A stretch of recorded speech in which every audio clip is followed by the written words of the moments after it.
महल में खड़े हो। ये बात उसी के समझ में आई जिसको सीधे श्री जी के पास जाना है, जो हम कह रहे हैं।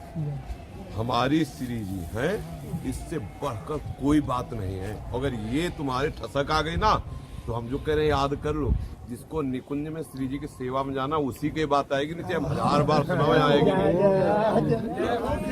दिखाई देता वही बोल रहे, मतलब श्री जी जो बुलवा रहे हैं ना, जैसे हवा दी है, ये हवा ही है। अब ये तो नहीं देख रहे कि पंडित जी हैं, इनके ज्यादा लगेंगी, और ये शूद्र है, इसके नहीं लगेंगी, ये तपस्वी है, इसको ज्यादा हम लगेंगे। समझ रहे ना, ये वायु आई है, ऐसी कृपा की वायु आई है और सबको निहाल कर देगी। बस केवल ये अगर कैसे का प्रश्न तो दिल्ली सरकार कहते हैं, अन्य आश्रय में रखना। काऊ केवल भजन को काऊ के आचार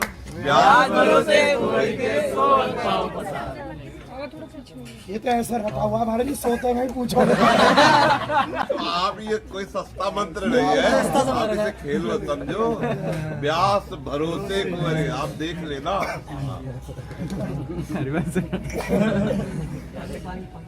जब हम वृंदावन आए तो हमें जहाँ श्री जी की इच्छा से वास मिला, वहाँ अनुकूलता परमार्थ की ऐसा, क्योंकि संन्यास के नशे में एक था कि मतलब वैराग्य और भजन।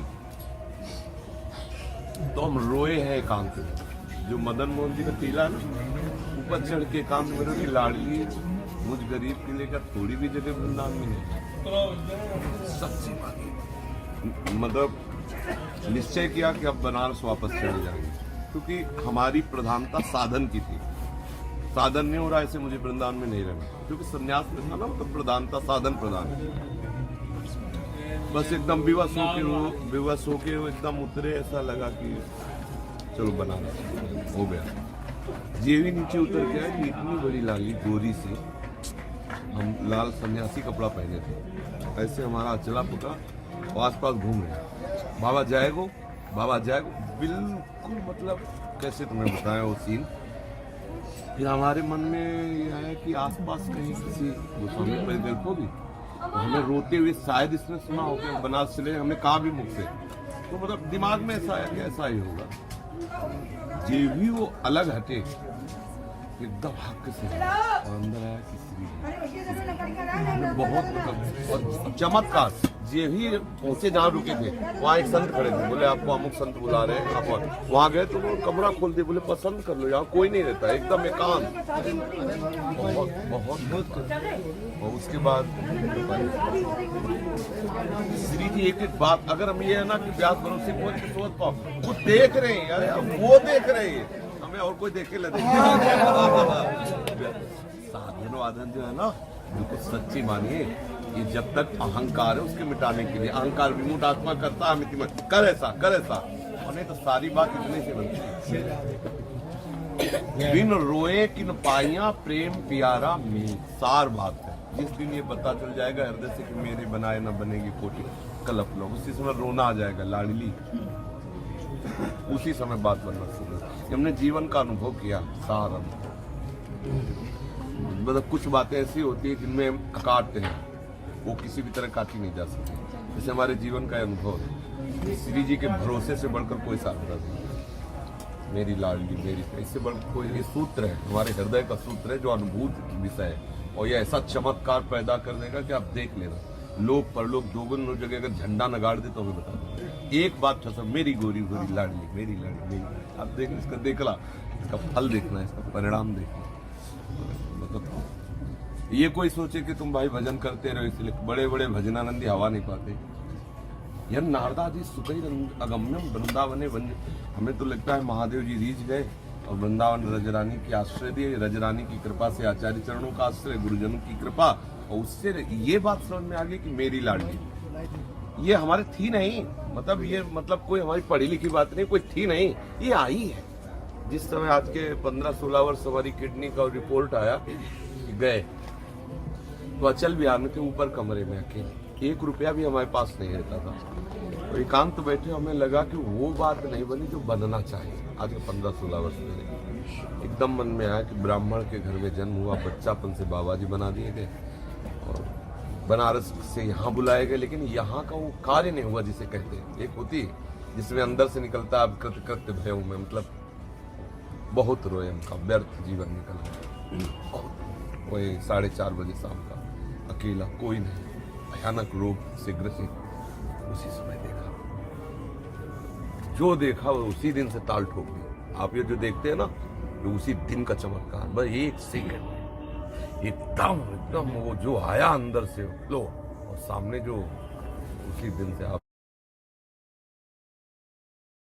ये जो सुन रहे हो, लाडली की तरफ कोई तपस्या नहीं। बड़े बड़े तपस्वी राख शांते रहते हैं, हमारी लाडली जू की गली नहीं पाते, गली नहीं जानते कि वो गली कौन सी है जिसमें लाडली जू वास करते हैं। कृपा, और इतनी बड़ी बात बन गई है।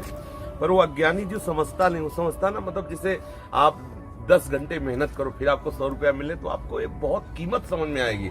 यार पता है 100 रुपये मिले कैसे? 10 घंटे पसीना चुआया है, अगर गाल में हाथ फेर के दुलार करके 100 रुपया दे दे रबड़ी खवा के, बोले साला बेवकूफ है, फंस गया। बोले देखा, देख लोग का मतलब समझते ना, इसीलिए ठाकुर जी कहते पहले 10 घंटे मर, फीस के बाद आ। तो तुझे माँ तो समझने, तो हम बिल्कुल खुली बात कर रहे हैं। लाडली जी की प्राप्ति नहीं, लाडली जी की श्रीअंग की सेवा का अधिकार, मेरी लाडली जी, बस इसमें जो बल है वो देख लेना। पर ये आएगा उसी के, यही खास बात, हम रोज कसम दिलावे, वो समझे भी नहीं आएगी उसकी ये बात। हम चिल्ला तो रहे, सब साधन का सार है। और जिसे कहेंगे ना, और लाडली जी को नहीं समझाना, तो वो कहेगा बाबा जी है, कहीं ऐसे होता है, मेरी लाडली जी से काम बन जाएगा, उसको लगेगा ऐसे, उसको नहीं समझ में आएगा। अब हम क्या करें, इतनी बात हमारी समझ में आई। ये तो श्री जी सत्संग करा रहे नहीं, हमारे इतने सत्संग रह गया मेरी लाडली जी। कोई मतलब और सत्संग सब मुआते घुमाते रहते हैं, जो पॉइंट है ना जिसपे हमारी धरा घूम रही, वो इतने मेरी लाडली, पकड़ ले तो पकड़ ले। श्री भट्ट देवाचार्य जी की ये बात पढ़ते कि विपिन राज सीमा के बाद हरिहु को न आप तो समझ में नहीं आता, मतलब क्या? हरि की प्राप्ति के लिए नाम धाम साधन है, मेन तो हरि। और ये कह रहे हरि भी बाहर खड़े हो तो मत जाना। वो कह रहे श्री कृष्ण प्रेम में उन्मत्त होना नहीं, मुझे वृंदावन में वैश्यागमन अगाम्य आगमन का मतलब है वैसे नहीं समझ में आता। मतलब ये लगता था कि एक भावुकता में, मतलब संन्यास जो बुद्धि होती है तार्किक होती है, उसकी कसौटी में कसना चाहिए। जब श्री जी का कृपा प्रसाद समझ में आया, जब श्री जी का दुलार देखा लाडली जी का, कांप गए। फिर लगा तो 11 बजे रात्रि के मधुकरी माल को आ रहे थे, वो बड़ी करुणा रहती थी, दैन्य, कभी भोजन भी नहीं मिला, एक पास रुपए नहीं, कोई बोलने वाला। तो 11 बजे के लगभग उसे खा के हाथ में धो के यमुना जी से कोकिल साई के आचमन करते थे, वो टोटी में यमुना जी के आते थे। एक मदन के पास तमाल वृक्ष था, एक चौकी सी थी, जो आज के 15 वर्ष पहले परिक्रमा लगाते हो, जहाँ रोड है ना किनारे, एकदम ऐसी चौकी, तुम तो जानते हो क्योंकि तुम पैदा हुए हो वहां, तो जानते हो वो चौकी जैसी थी ना, और वो तमाल का वृक्ष से स्पष्ट देखा, गलबैया दिए से पिया, चीख पड़े, चिल्ला के घंटों वहीं रोते हैं, घंटों। फिर उसके बाद विचार हुआ कि ये कौन सी साधना का फल है, ये केवल वृंदावन की कृपा, वृंदावन का ऐसे ऐसे मतलब दिव्यता के अनुभव तब लगा है, भगवत प्राप्ति और मोक्ष सब, मतलब जैसे ना पग पेली रही लात मारे, मतलब समझो मोक्ष को लात मारे। ये बात किसी को पचेगी नहीं बनारस में, तो तुम्हें पागल कहेंगे। वहां मतलब वेदांत को बोले पग पेली, वेणु कानन कुणित श्रवण सुंदर सुनत, मुक्ति सम सकल सुख पाए, पग लात मारे मोक्ष को ऐसा सुख है। तो सच्ची मानिए वृंदावन कितना कृपाल। आप कह दो कि वो तो आप ही को दिखाई दिया, तो तप है तभी तो दिखाई दे, पक्की मानो इसका कोई तप से संबंध नहीं। एक बात जरूर कि श्री जी की सेवा में कोई है नहीं।